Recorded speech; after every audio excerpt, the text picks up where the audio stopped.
नमस्कार, आप देख रहे हैं एसपीटी न्यूज। पेश है 19 अप्रैल रविवार दोपहर 3:15 बजे राजस्थान की बड़ी खबरें। दिल्ली से मदीना के लिए हज यात्रियों की पहली उड़ान शनिवार को रवाना हुई। अल्पसंख्यक कार्य मंत्रालय ने शनिवार को बताया कि मंत्रालय के सचिव डॉक्टर श्रीवत्स कृष्णा ने दिल्ली से हज 2026 की प्रथम उड़ान को हरी झंडी दिखाकर रवाना किया। उन्होंने प्रस्थान स्थल पर यात्रियों को संबोधित करते हुए सुगम, सुरक्षित और आध्यात्मिक रूप से परिपूर्ण यात्रा के लिए हार्दिक शुभकामनाएं दी। Rajasthan real estate regulatory authority ने बिना पंजीकरण के लिए रियल एस्टेट प्रोजेक्ट लॉन्च करने और उसमें फ्लैट बेचने वाले प्रमोटरों को अब तक का सबसे सख्त संदेश दिया है। अथॉरिटी के सदस्य सुधीर कुमार शर्मा ने किमाया रिजॉर्ट्स और स्पा एलएलपी पर रेरा अधिनियम की धारा 3 के उल्लंघन के लिए 50 लाख रुपए का भारी जुर्माना लगाया है। इसके साथ ही बिल्डर को आदेश दिया है कि वह ठगे गए आवंटितों को पूरा पैसा 10.80 वार्षिक ब्याज के साथ वापस करे। यह मामला देहरादून निवासी अनुज सिंह और लखनऊ निवासी सपना सिंह द्वारा दायर 2 अलग अलग शिकायतों से जुड़ा है। एक खुफिया जानकारी पर आधारित ऑपरेशन में दिल्ली पुलिस ने महाराष्ट्र, ओडिशा और बिहार से 4 आतंकियों को गिरफ्तार किया है। इन युवाओं का मानना था कि खुरासान में काली झंडियों वाले एक लश्कर का उदय होगा जो भारतीय उपमहाद्वीप और उससे आगे खिलाफत की स्थापना करेगी। वे खुद को इस लश्कर में शामिल होने और गजवाए हिंद में भाग लेने के लिए तैयार कर रहे थे। वे अन्य युवाओं को भी कट्टरपंथी बनाने में लगे हुए थे। एक आरोपी के पास आईईडी बनाने का सामान भी बरामद किया गया है। राजस्थान में परिवहन की लाइफ लाइन कही जाने वाली राजस्थान रोडवेज बढ़ते निजीकरण और लगातार घाटे के कारण सुर्खियों में है। कभी महज 5% तक सीमित निजी बसों की हिस्सेदारी अब बढ़कर लगभग 40% तक पहुंच गई है। वर्तमान में रोडवेज के करीब 3400 बसों के बेड़े में 1300 बसें निजी अनुबंध पर संचालित हो रही है, जिससे निगम की नीतियों और आर्थिक प्रबंधन पर सवाल उठ रहे हैं। हालांकि रोडवेज प्रबंधन का दावा है कि राजस्व बढ़ाने के प्रयास किए जा रहे हैं, लेकिन घाटा कम करने के ठोस कदम धरातल पर नजर नहीं आ रहे। आर्थिक तंगी से जूझ रहे निगम ने नई बसें खरीदने की बजाय निजी बसों को अनुबंध पर लेना अधिक आसान समझा। कोटा में साइबर ठगी के एक बड़े नेटवर्क का खुलासा हुआ है, जिसके तार पाकिस्तान और दुबई तक जुड़े हुए मिले हैं। पुलिस ने 43.5 लाख रुपए की साइबर ठगी के 4 आरोपियों को गिरफ्तार किया है और उनके कब्जे से 7 mobile phone, 1 laptop, 29 ATM card, 13 bank passbook और करीब 2 लाख रुपए नकद बरामद किए हैं। शुरुआती जांच में खुलासा हुआ है कि बदमाश पाकिस्तानी सरगना के कहने पर खातों से ठगी की गई रकम दुबई में ऑनलाइन ट्रांसफर की जाती थी, जिससे मामले में इंटरनेशनल कनेक्शन सामने आए हैं। आरोपी अमजद उर्फ आर्यन, राहुल पूर्वी, दीपक पूर्वी और विजय कुमार को पकड़ा गया है। पुलिस ने 16 अप्रैल को चारों बदमाशों को दबिश देकर भोपाल से पकड़ा है।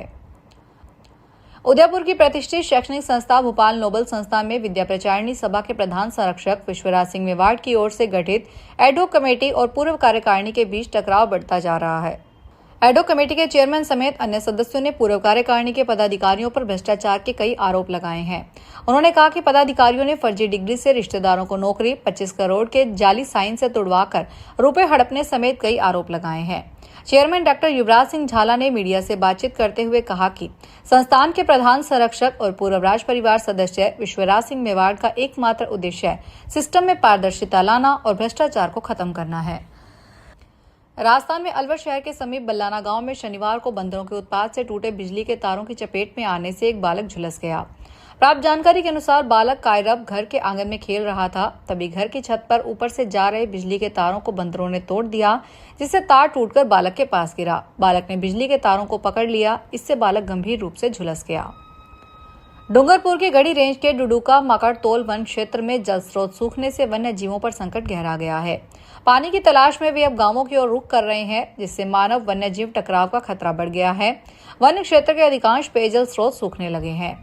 वडेवेरा तालाब पूरी तरह खाली हो चुका है और केवल एक छोटे हिस्से में पानी बचा है। पानी की कमी के कारण नीलगाय सहित अन्य वन्य जीव अब डडुका, मलाना, खेरन का पारडा, सेमलिया, नवापादर और बख्तपुरा गांवों के तालाबों पर पहुंच रहे हैं। कई स्थानों पर दिन में भी उनकी आवाजाही देखी जा रही है। इससे ग्रामीणों में डर का माहौल है। डीडवाना में राजस्थान कर्मचारी चयन बोर्ड जयपुर की ओर से आयोजित कृषि पर्यवेक्षक सीधी भर्ती परीक्षा 2026 शनिवार को जिला मुख्यालय पर शांतिपूर्ण और निष्पक्ष वातावरण में संपन्न हुई। इस परीक्षा में कुल 87.29% उपस्थिति दर्ज की गई है। जिला प्रशासन ने परीक्षा के दौरान सुरक्षा के कड़े इंतजाम किए थे। जिला मुख्यालय पर परीक्षा के लिए कुल 10 केंद्र बनाए गए थे। प्रशासन के अनुसार 3,382 पंजीकृत अभ्यर्थियों में से 2,952 अभ्यर्थी परीक्षा में शामिल हुए, जबकि 430 अनुपस्थित रहे। परीक्षा की शुचिता बनाए रखने के लिए कलेक्टर कार्यालय के नियंत्रण कक्ष प्रभावी श्रवण कुमार के निर्देशन पर व्यापक व्यवस्थाएं की गई। सभी परीक्षा केंद्रों पर पुलिस बल तैनात रहा और अभ्यर्थियों को बायोमेट्रिक सत्यापन तथा गहन जांच के बाद ही प्रवेश दिया गया। अजमेर दौरे पर आए नगरीय विकास विभाग के अतिरिक्त मुख्य सचिव आलोक गुप्ता ने करोड़ों खर्च कर नई बनाई गई एडीए की मल्टी स्टोरिंग बिल्डिंग में नाले का बफर जोन नहीं छोड़े जाने को लेकर जांच की बात कही है। वहीं दूसरी ओर एडीए कमिश्नर के नित्या की ओर से बिल्डिंग नाले पर नहीं बनाना बताने को लेकर शिकायतकर्ता अशोक मालिक ने एतराज जताया और आरोप लगाया कि एसीएस को गलत जानकारी देकर गुमराह किया गया है।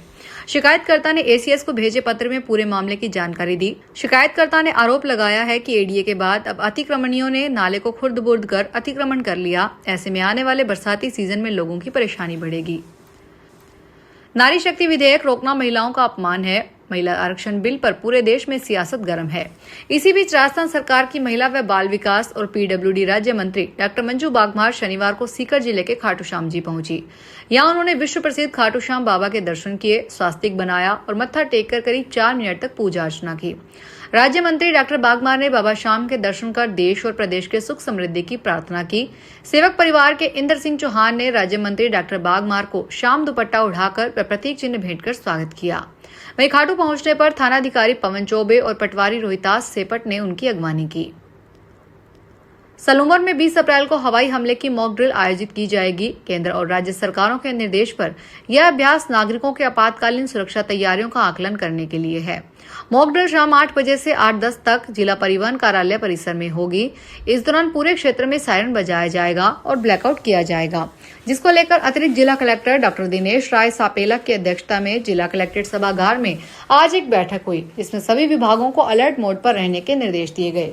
बैठक में हवाई हमले की पूर्व चेतावनी प्रणाली को सक्रिय रखने, आग लगने या भवन क्षति की स्थिति में त्वरित राहत और बचाव कार्य सुनिश्चित करने पर जोर दिया गया।